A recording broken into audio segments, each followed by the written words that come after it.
할렐루야. 네, 반갑습니다.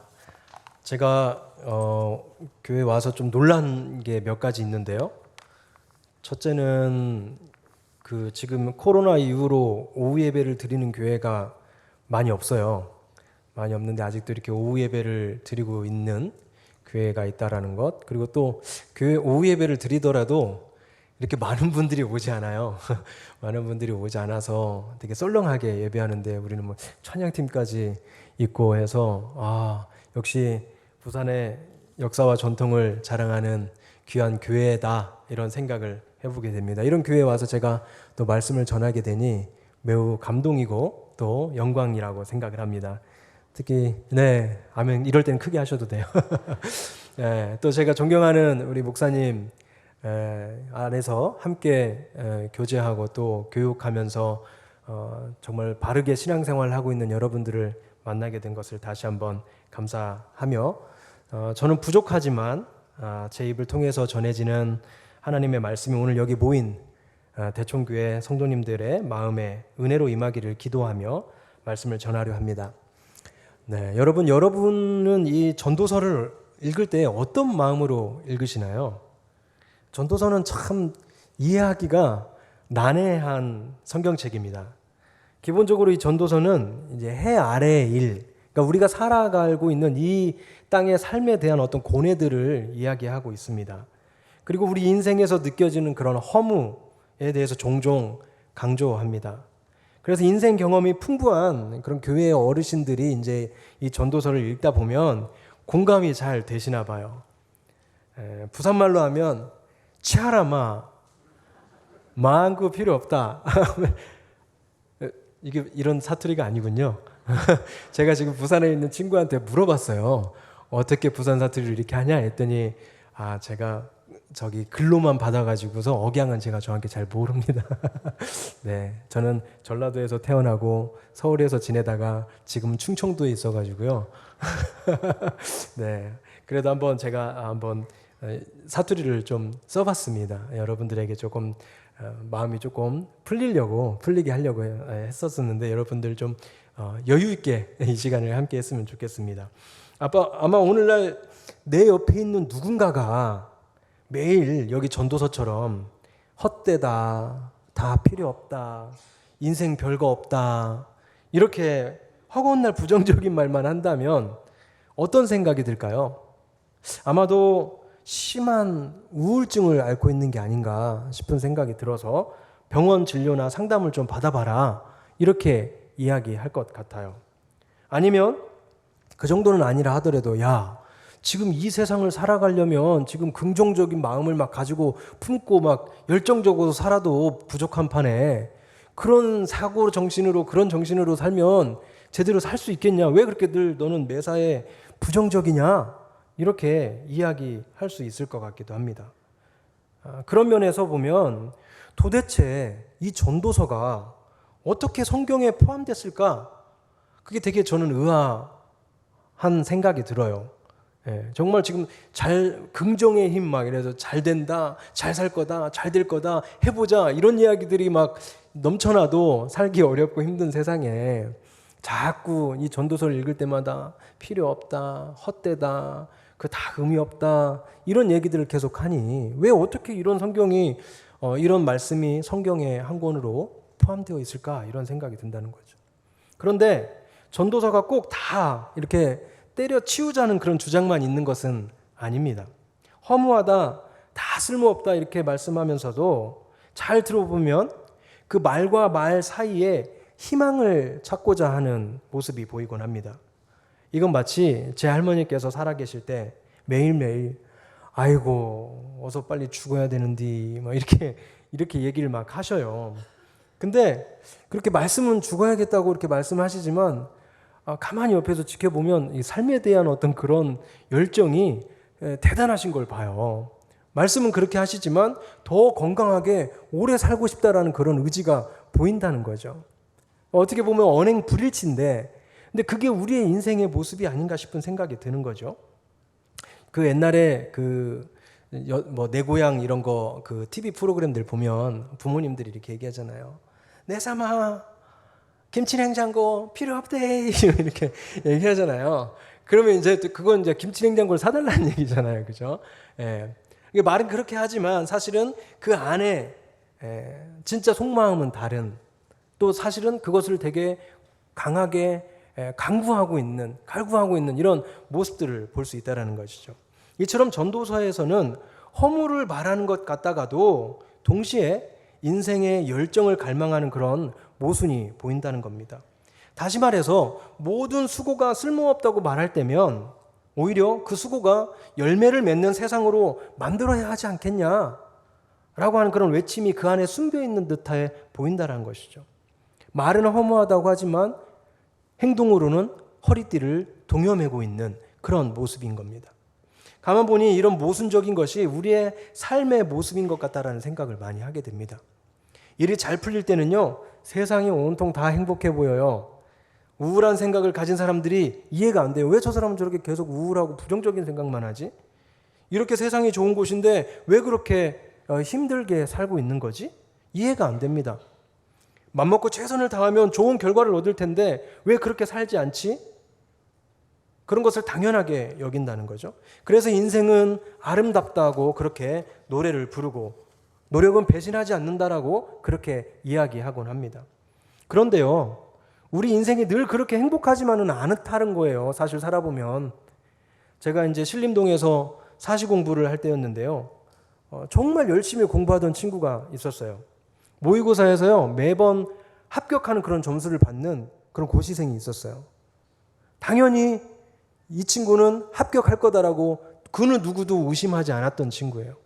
근데 하필 시험 당일 시험장에 가기 위해서 탔던 택시가 사고가 나서 시험조차 치르지 못하는, 그래서 1년을 더 공부해야만 했었던 그런 일들을 저는 보고서 매우 괴로웠던 기억이 납니다. 이걸 누굴 탓하겠어요? 우리 부모님들, 여러분들도 아마 그런 세대일 것 같은데요. 정말 몸을 갈아 넣어서 회사에 충성했는데 우리 97년 IMF가 터지면서 월급은커녕 퇴직금도 못 받고 직장을 잃지 않았던가요? 평생을 뼈가 부서지게 일하면서도 안 쓰고 아껴서 겨우 아파트 한 채 장만했는데 이제 좀 살 것 같다라고 생각을 했는데 몸이 상해서 병원비로 다 날리는 사람들을 우리 주변에서 얼마나 쉽게 볼 수 있냐는 거예요. 사람들은 이럴 때 헛되고 헛되니 헛되고 헛되도다 라고 이야기하곤 합니다. 이처럼 우리 인생은 온통 모순 덩어리인다라는 거죠. 우리의 인생은 이렇게 희망과 낭망 사이, 또 열정과 무기력 사이 어딘가에 자리 잡고 그 사이를 왔다 갔다 하는 것이 아닐까 생각을 해봅니다. 전도자는 오늘 이것을 우리에게 깨닫게 해주고 싶었던 것이 아닐까요? 실제로 한 구약학자는 전도서에서 이렇게 자주 등장하는 단어, 의미 없는, 헛된, 쓸모없는 이라는 이 단어들을 수수께끼 같은 이라는 단어로 해석해야 된다고 이야기합니다. 수수께끼 같다라는 거죠. 전도자는 지금 절망의 흔적 속에서 희망을 품게 된다는 것입니다. 절망을 말하면서 희망을 기억하라고 말하고 있는 거죠. 이것이 우리 인생의 수수께끼입니다. 그렇다면 이 인생의 수수께끼는 왜 생기는 걸까요? 그것은 이 세상의 가치관과 성경의 가치관이 다르다는 것에서 오는 수수께끼입니다. 우리는 이 세상 속에서 일상을 살아가기 때문에 종종 세상의 가치관에 영향을 받곤 합니다. 성공하기 위해서는 다른 사람들을 밟고 일어서야 한다. 내가 손해보는 것은 바보 같은 짓이기 때문에 반드시 복수해야 된다. 이런 것이 오늘날 세상의 똑똑한 가치관입니다. 그러나 우리 기독교인들은 성공이 중요한 것이 아니라 더불어 사는 것이 더 중요하다. 내가 손해를 보게 되더라도 복수하지 않고 용서해야 된다라는 가치관을 가지고 있는 것이죠. 우리는 이런 가치관의 충돌 속에서 좌충우돌하며 수수께끼 같은 삶을 살게 되는 것입니다. 그리고 전도자는 이 상황 속에서 하나님의 말씀을 따라 살 때 이 역설이 해결된다고 말하는 것입니다. 오늘 본문은 이런 수수께끼 같은 삶 속에서 4가지 주제를 이야기합니다. 첫째, 학대. 둘째, 노동의 원동력이 되는 경쟁. 그리고 셋째, 노동과 삶에서 경험하는 고립, 그리고 통치의 문제, 네 가지를 다룹니다. 얼핏 보면 이 네 가지가 어떻게 연결이 되는지 의아합니다. 모두 별개의 이야기인 듯하고 관계가 없어 보입니다. 왜 한 장 안에 함께 기술되었을지 궁금하죠. 결론부터 말하자면 경쟁의 바탕을 둔 노동은 결국 학대로 이어질 수밖에 없으며 이것은 곧 공동체를 손상할 수 있고 지혜가 없는 공동체는 이런 선한 통치를 문제 삼는다라는 이야기를 하고 싶은 겁니다. 먼저 1절에서 3절은 학대를 표현합니다. 전도자는 왜 해 아래에서 행하는 모든 학대를 살펴보았으며 학대받는 자들의 눈물을 위로하는 자가 없다고 한탄하고 있습니다. 그래서 오히려 죽은 자, 아직 태어나지 않은 자가 복되다고 이야기하죠. 어떻게 죽은 자가 복됩니까? 어떻게 태어나지 않은 자가 복됩니까? 근데 이 세상이 워낙에 이런 학대로 이루어져 있기 때문에 차라리 이 학대를 경험하지 않는 것이 더 복된 것 아니냐라고 이야기하고 있는 거죠. 이 학대라는 주제는 구약 성경 전반에 걸쳐 보여지는데 이스라엘 백성의 애굽으로부터의 학대, 또 유배 시절의 학대, 이런 것들이 대표적인 모습입니다. 오늘날 우리 사회는 어떻습니까? 최근 우리 사회에서 자주 언급되는 용어가 있는데 그것은 바로 갑질입니다. 갑질. 돈과 권력을 가진 사람은 더 많은 돈과 권력을 얻기 위해 가난한 자와 힘없는 자를 학대하는데 그것을 우리는 갑질한다고 말합니다. 여러분들은 갑질을 하는 위치입니까? 갑질을 당하는 위치입니까? 저는 줄곧 갑질을 당하는 위치에 있었습니다. 아마 지금도 저는 그런 위치인 것 같아요. 요즘 젊은이들은요, 이런 갑질을 너무 싫어합니다. 나쁘게 인식합니다. 불공정하자고 이야기합니다. 자신이 을의 위치에 있을 때 이런 갑질은 사회악이라고 여깁니다. 그런데 아이러니하게도요, 자신이 갑의 위치로 가면 자신이 갑질을 하고 싶어 합니다. 이것이 이 세상의 모습인 거죠. 4절에서 6절은 노동에서 하는 그런 경쟁을 언급하고 있습니다. 노동의 현장에서 우리는 극심한 경쟁을 경험합니다. 4절에서 말하듯이 열심히 수고하며 일하지만 돌아오는 것은 시기와 질투입니다. 많은 분들이 경험해 보셨겠지만 최선을 다했을 때 이런 대우를 받으면 그 직장 안에서 오만정이 다 떨어지죠. 그죠? 예. 여러분들도 한참 직장 생활 젊었을 때, 신입일 때 그 기억을 떠올려 보세요. 여러분이 열심히 일했는데 그 성과를 누가 가져갑니까? 팀장. 윗사람들이 그 성과를 다 가져가잖아요. 그리고 또 내가 열심히 하면요, 옆에 있는 동료가 나를 시기하고 질투하고 저를 음해하고 이런 일들이 벌어지죠. 내가 나쁜 마음을 품고 나쁘게 생활하고 행동해서 그런 결과가 온다고 하면 이건 뭐 어쩌면 당연한 귀결인지 모르겠습니다. 그러나 그게 아니라 최선을 다해서 살고 있는데도 이런 일들을 당하게 된다고 할 때는 이 세상에 미련이 없어지는 거죠. 이렇게 극심한 경쟁 속에서 시기와 질투가 난무하는 그런 노동의 현장은 갑질이라는 학대를 불러오고 이런 공동체는 기쁨과 위로를 줄 수 없고 우리는 그 안에서 기쁨과 위로를 받을 수가 없습니다. 공동체 안에 있으나 풍성함이 아니라 결핍을 경험하게 되는 것이죠. 따라서 7절과 12절은 고립과 공동체의 결핍을 강조하고 있는 겁니다.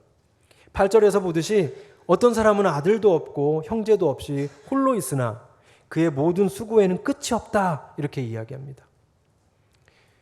그러나 전도자는 두 사람이 한 사람보다 나음을 강조하면서 이 분위기를 완전히 전환하려고 시도하고 있습니다.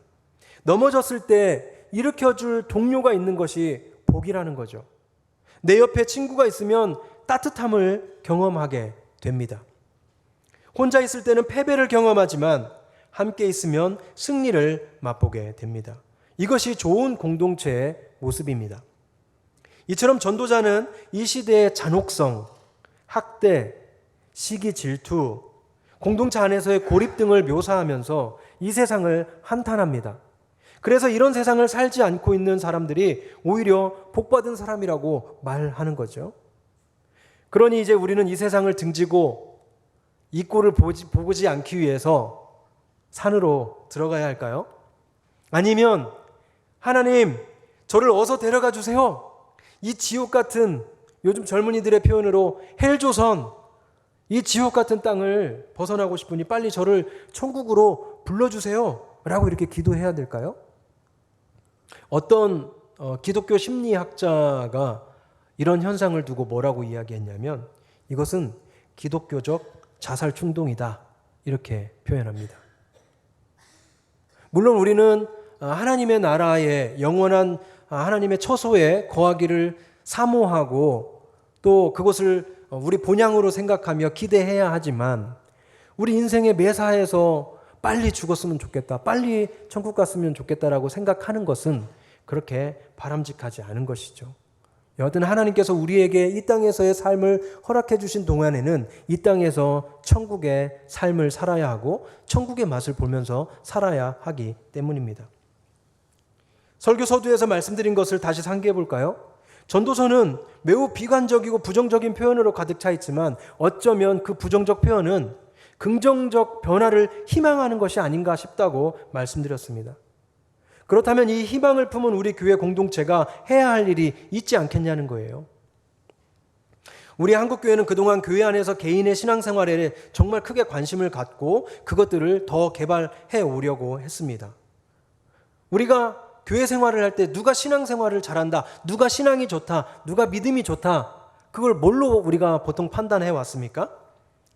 예배에 빠지지 않고 참여하는 사람 아닙니까? 특히나 대예배뿐만 아니라 수요예배, 금요예배, 여러분처럼 지금 주일 오후 예배에 이렇게 오신 분들을 볼 때 우리가 신앙이 참 좋다, 믿음이 좋구나 이렇게 생각하지 않습니까? 또 열심히 찬양하고 기쁨으로 찬양하는 사람들, 또 항상 기도하는 사람, 이런 사람들 우리가 신령하다고 보지 않습니까? 믿음으로 분에 넘치게 헌금하는 것은 또 어떤가요? 여러분, 사실 헌금하는 것이 그렇게 쉬운 일이 아닙니다. 11조 하는 것이요, 정말 시험에 많이 들게 하는, 믿음을 요구하는 그런 일이에요. 그런데 정말 분에 넘치는 헌금 생활을 하고 있다면 진짜 믿음이 좋은 거죠. 네. 이렇게 예배, 기도, 찬양, 헌금 이런 모습을 보면서 우리의 신앙을 얼추 가늠해 볼 수 있었습니다. 그러나 우리는 이것으로 모든 것을 다 이루었다고 생각하면 안 된다는 거죠. 이런 사적인 영역에서 사적인 경건 생활이 우리 신앙인의 임무의 전부라고 생각하면 안 된다는 겁니다. 이것은 기본으로 하고 여기에 더 나아가야 할 방향이 우리에게 있다는 겁니다. 우리에게는 또 다른 임무가 있는 것입니다. 그것은 우리가 살고 있는 이 세상이 하나님의 뜻이 이루어지는 하나님의 나라로 만드는 노력입니다. 뜻이 하늘에서 이룬 것 같이 땅에서 이루어지게 하옵소서라고 우리가 늘 매일 매 예배 시간마다 고백하지 않습니까? 우리는 이것을 교회와 성도의 공적 임무라고 말합니다. 즉, 교회와 성도는 신앙의 양 날개를 가지고 있는데, 하나는 사적인 영역에서의 예배, 기도, 찬양, 헌금 생활이고요. 다른 하나는 공적인 영역, 즉 이 세상에서 소금과 빛의 역할을 하는 것. 이 두 가지가 균형을 이룰 때 우리 신앙이 매우 균형적이다라고 이야기할 수 있다는 겁니다. 저는 이런 교회를 오늘 설교 제목으로 여러분들에게 말씀드렸던 것처럼 사랑과 공의가 있는 교회다라고 부릅니다. 그러나 우리 한국교회는 너무 오랜 시간 동안 이 공적인 임무를 잊고 살았던 것은 아닌가 반성해 봐야 된다는 거죠. 오늘날 한국교회는요, 전보다 더 열심히 예배하고 뜨겁게 기도하고 화려하게 찬양하고 더 많은 금액을 헌금하지만 교회는 점점 쇠퇴해 가고 있는 것을 봅니다. 많은 젊은이들이 기존의 교회를 떠나갑니다. 교회 밖 세상은 교회를 더 이상 신뢰하지 않습니다. 신뢰하기는커녕 혐오하는 모습으로 우리를 바라봅니다. 왜 그럴까요? 교회가 사회 속에서 공적인 역할을 하지 못하고 있다는 것이 이런 이유들의 중요한 원인이라고 많은 학자들이 분석하고 있습니다. 옛날에는요, 자신이 교회에 다니지 않아도요, 교회를 좋게 보신 분들이 많아요. 그러니까 자기는 교회 안 가면서 야, 교회 가. 뭐 이렇게 얘기하시는 분들이 많았어요. 그만큼 교회에 대한 이미지가 좋았다는 거죠. 교회가 그 사회 속에서 선한 영향력을 끼쳤기 때문입니다. 한국 기독교사 초기에 오신 우리 선교사님들 한번 볼까요? 그분들은요, 오셔서 복음만 전한 게 아니었어요. 학교를 세워서요, 무식한 사람들에게 공부를 가르쳤고요.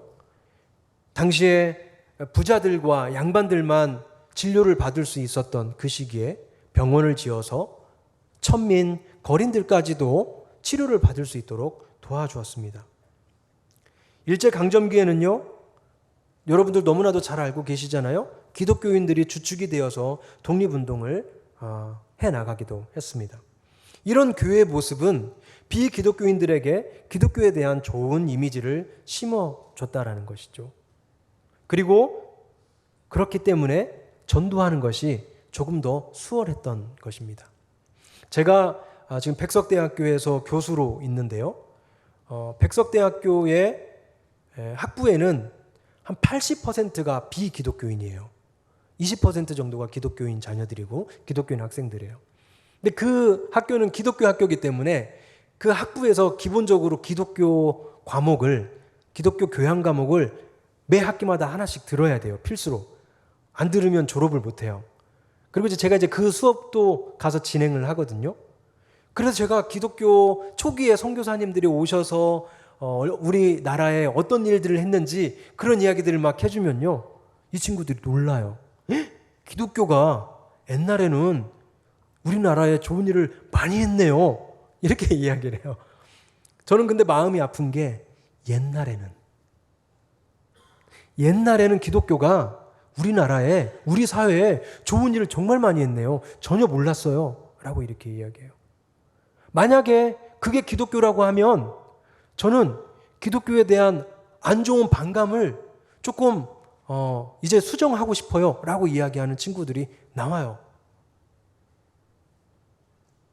그런 면에서 우리가 오늘날 복음 전도를 위해서 해야 될 일이 무엇일까? 저는 고민이 되는 거예요. 그저 길거리에 나와서 모르는 사람들에게, 지나가는 사람들에게 복음을 말로 전하는 것, 이것으로 우리가 만족할 일인가? 아니면 우리의 삶과 행동으로 사람들에게 선한 모습을 보여서 우리가 전도할 때 그들의 마음이 조금이라도 열릴 수 있도록 돕는 일인가? 저는 그런 생각을 해본다는 거죠. 지금은 우리 지역사회에 있는 비기독교인들에게 물어보면요, 이분들이 이렇게 이야기를 해요. 도대체 저 교회가 우리 동네에 있어서 우리가 좋은 점이 뭐야? 라고 물어본다는 거죠. 오히려 저 교회가 있어가지고 주말에, 일요일에 막 도로가 밀리고 우리만 더 불편해. 저런 교회 없었으면 좋겠어. 라고 생각하는 사람들이 많이 있다라는 거예요. 그런 이야기를 우리가 들을 때 과연 우리 교회는 하나님의 나라를 제대로 살아가고 있는가? 하나님의 나라를 위해 제대로 기능하고 있는가? 우리 지역사회 사람들이 교회를 불필요한 곳으로 여기고 있다고 하면 과연 우리는 제대로 신앙생활하고 있는가? 우리 스스로에게 한번 질문을 던져봐야 된다는 거예요. 2020년도죠. 4년 전이었어요. 코로나가 시작되기 전이었는데 그때 한 통계기관에서 기독교 뿐만 아니라 우리나라 3대 종교라고 하는 기독교, 천주교, 불교에 대해서 설문조사를 했어요. 일반인들에게 설문조사를 했는데요. 사람들은 천주교를 떠올릴 때요, 온화한, 따뜻한, 윤리적인, 깨끗한, 가족적인, 착한 그런 이미지를 가지고 있다고 대답했습니다. 천주교인들이 대답한 게 아니고 일반인들이. 1위에서 6위까지가 전부 긍정적인 이미지였어요. 불교에 대한 인식은요, 온화한, 절제하는, 따뜻한, 윤리적인, 착한, 신중한 이런 이미지를 가지고 있다고 답했어요. 역시 1위에서 5위까지가 전부 긍정적인 이미지예요. 6위에 약간 부정적인 이미지가 있었는데 뭐냐면 고리타분한, 불교 생각하면 약간 고리타분하대요. 근데 저는 그것마저도 나쁜 이미지는 아니라고 생각을 해요. 저는 되게 보수적인 사람이어가지고서 클래식 이런 걸 되게 좋아해요. 건물도요, 이렇게 화려한 현대 건물이 아니라 막 고성 막 이런 거 좋아하거든요. 초가집, 한옥 뭐 이런 거 저는 좋아하거든요. 그러니까 그 고리타분한이라는 그 이미지가 나쁘지만은 아닌 것 같아요. 여하튼 1위에서 5위까지가 불교에 대한 이미지도 좋은 이미지입니다. 기독교는 어땠을까요? 일반인들이 가지고 있는 기독교에 대한 이미지 1위, 거리를 두고 싶은. 2위, 이중적인. 3위, 사기꾼 같은. 4위, 이기적인. 5위, 배타적인.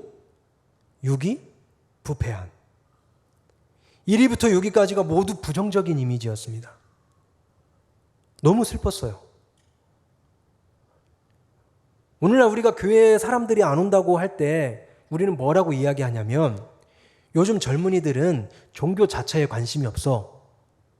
종교를 안 믿어. 그래서 교회 안 오는 거야 라고 우리는 보통 이야기를 하는데 그렇지 않잖아요.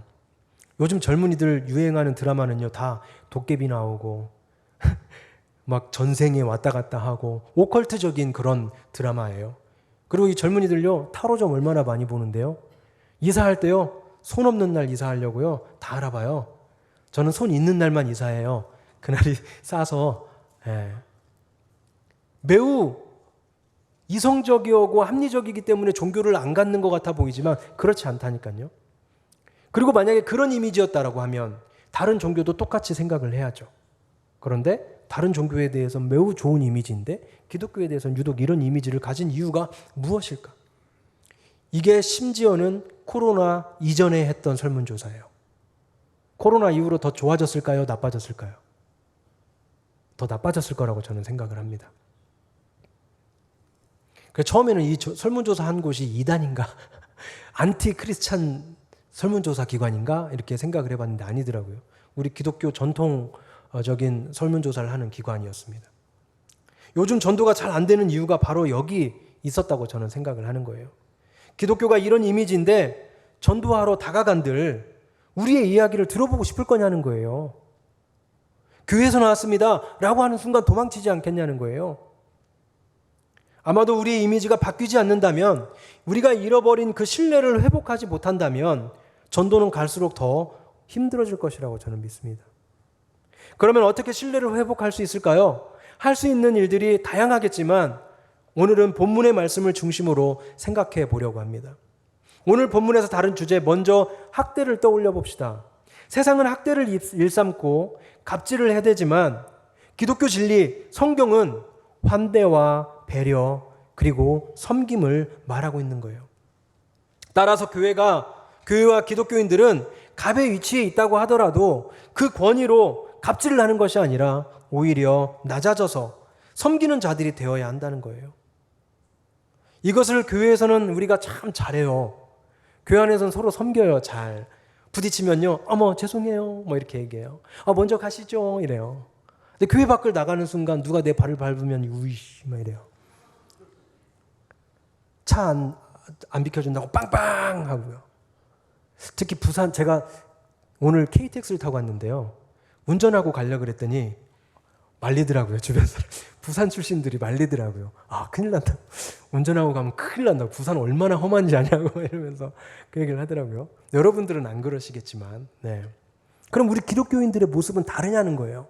교회 밖을 나갔을 때 우리 기독교인들은 일반 사람들의 모습과 다른 모습을 보이냐는 거예요. 제 친구, 초등학교 친구가 있는데요. 여사친이에요. 여사친인데 제가 거의 10년 넘게 전도를 하고 있어요. 근데 안 와요. 정말 안 와요. 그럼 저를 싫어해서 그러냐? 그러진 않아요. 저랑은 친해요. 근데 제일 친한 친구가 목사면 갈만 하잖아요. 한 번쯤 가줄만 한데 안 가요. 근데 왜 안 가는지 아세요? 물어봤어요. 왜 그렇게 안 가려고 하냐? 피아노 학원 선생님인데요. 피아노 학원 원장님이 교회 권사님이에요. 근데 너무 그 이상은 얘기하지 않겠습니다. 그러니 교회에 정이 떨어지는 거예요. 그 원장님이 교회에서는 세상 천사랍니다. 근데 그 사업장에서는 세상 안 만나고 싶은 사람의 모습이라는 거예요. 그러니 우리는 계속해서 하나님의 말씀대로 환대와 배려와 섬김, 우리 이웃들에게 행하여 질 수 있는 사람들로 변해야 되는 것이죠. 우리가 주일날이 끝나면 교회를 나가면서 섬김, 배려, 환대라고 하는 옷을 여기 교회 어디 옷걸이에다 걸어놓고 벗어 던지고 나가는 것이 아니라 우리 예배를 통해서 연습했던 배려와 환대와 섬김의 옷을 그대로 입고 교회 밖을 나가서 세상 사람들에게 섬김과 환대와 사랑을 실천하는 우리들이 되어야 되지 않을까, 그런 생각을 해봅니다. 둘째는 경쟁입니다. 세상은 무한 경쟁, 약육강식, 적자 생존을 진리인 것처럼 말합니다. 여러분, 진화론이요, 단지 하나님을 인정하지 않는, 창조주를 인정하지 않는다는 의미에서 심각한 문제가 아니에요. 진화론의 그 저변에는요, 쓸데없는 인간은 도태돼도 된다라고 생각하는 거예요. 적자 생존, 능력 있고 우월한 유전자를 가진 사람들만 살려야 된다는 거죠. 그래서 독일 나치가 장애인들 다 죽였잖아요. 유대인들 다 죽이고. 그게 큰 문제예요. 근데 우리 사회는 어떤가요? 여러분들은 여러분 자녀들에게 어떻게 가르치나요? 야, 그런 허접한 애들하고 놀지 마. 혹시 이렇게 가르치지 않습니까? 우리 교회에 그런 사람들 안 왔으면 좋겠습니다. 우리 교회는 좀 사회에 저명한 사람, 회장, 의사, 판사 이런 사람들이 좀 와야지. 그런 사람들 좀 안 왔으면 좋겠습니다. 이러진 않나요, 우리가? 우리 성경은 상생과 공존을 말합니다. 기독교인의 가장 큰 도전은 내가 가진 권력을 사용하지 않기로 결단하는 것이라고 이야기해요. 내가 그 권력이 있는데도 불구하고요, 그걸 사용하지 않기로 결단하는 거예요. 이게 제일 힘든 일이에요. 없을 때 안 쓰는 거는, 저는 뭘 누구한테 갑질하고 싶어도 갑질의 위치가 없기 때문에 못해요. 그런 건 사실 그렇게 힘들지 않아요. 근데 할 수 있으나 안 하는 것, 그것이 진짜 힘든 일이죠. 그러나 예수님은 그 능력을 사용하지 않기로 결심하였고 죽음의 길로 나갔다는 것입니다. 이것이 기독교 진리의 핵심이에요. 우리는 어떤가요? 성경은 성경이고 요즘 그렇게 사는 사람이 어디 있습니까? 바보같이. 이렇게 말하면서 성경에서 우리가 할 수 있는 것만 받아들이고 똑똑한 세상 사람들처럼 이 세상의 가치관으로 살고 있지는 않은가? 바보같이 사신 예수님의 삶을 닮고 싶지 않아 하는 것은 아닌가? 한번 생각해 봐야 된다는 겁니다. 우리가 이렇게 학대가 아닌 섬김으로, 경쟁이 아닌 상생의 정신으로 이 세상의 삶을 살아간다면 우리는 우리가 속한 일상 공동체를 결핍과 고립의 공동체가 아닌 풍요롭고 함께하는 공동체를 만들 수 있을 겁니다. 우리가 풍요롭게 사라졌다고 하지만, 이 한국 사회가 더 살기 좋아졌다고 하지만 고립과 외로움은 더 커져가고 있잖아요. 그것은 누가 케어해 줘야 될까요? 저는 그것을 교회와 기독교인들이 해야 된다고 생각합니다. 물론 국가 단체와 정부, 그런 NGO 단체들도 하겠지만 사실 이거 제일 잘할 수 있는 곳이 교회입니다. 제일 잘할 수 있는 사람들이 기독교인입니다. 사회복지사는요, 여러분 동네 구석구석을 다니면서 누가 어려움을 당하고 있는지 다 알 수 없어요. 그러나 여러분들은 여러분 주변에 있는 이웃들이 지금 어떤 고통을 당하고 있는지, 쌀이 떨어졌는지 알 수 있잖아요. 여러분들이 돌보는 그런 일들을 해야 된다고 저는 생각을 합니다. 이것이 바로 오늘 전도자가 우리에게 하고 싶은 말입니다. 이런 세상 다 쓸모없으니 죽음 이후에 천국만 바라보는 것이 아니라 우리가 적극적으로 하나님 나라를 이 세상에서 살아가기를 촉구하고 있는 것입니다. 이것이 수수께끼를 풀 수 있는 방법입니다. 제가 듣기로 우리 대천교회는 지역사회에 이런 좋은 기여를 하고 있는 교회라고 들었습니다. 해외 선교도 정말 열심히 하고 있다고 들었습니다. 잘 하고 계십니다. 앞으로 더 힘을 내어서 이런 사역들을 더 확대해 나갔으면 좋겠습니다. 건강한 교회는요, 내부가 아닌 외부로 모든 열정과 사랑을 흘러보내는 교회가 진정 건강한 교회라고 생각합니다. 전도는 그저 입으로 하는 것이 아닙니다. 삶으로 보여줄 때, 지역 주민에게 선한 기여를 하게 될 때, 그들은 자연스럽게 교회가 궁금해질 거고 교회에 와보고 싶어질 거예요. 이런 얘기들은 여러분 삶에서 한번 들어봐야 돼요. 야, 나는 교회 진짜 싫고 기독교 싫은데 네가 다니는 교회는 한번 내가 가보고 싶다. 도대체 니네 교회는 어떤 교회길래 너는 이렇게 사냐? 나 네가 다니는 교회라면 나도 한번 가보고 싶다. 여러분이 인생을 살면서 일상의 삶을 살면서 이런 이야기를 들으면 저 하나님 앞에 가서 칭찬받는 거는 따놓은 당산이라고 저는 생각을 합니다. 그런 삶을 살도록 우리가 노력을 해야 할 것 같습니다. 오늘날 최고의 전도법은 우리가 공적인 영역에서 하나님의 나라를 살아가는 모습을 보여주는 것입니다.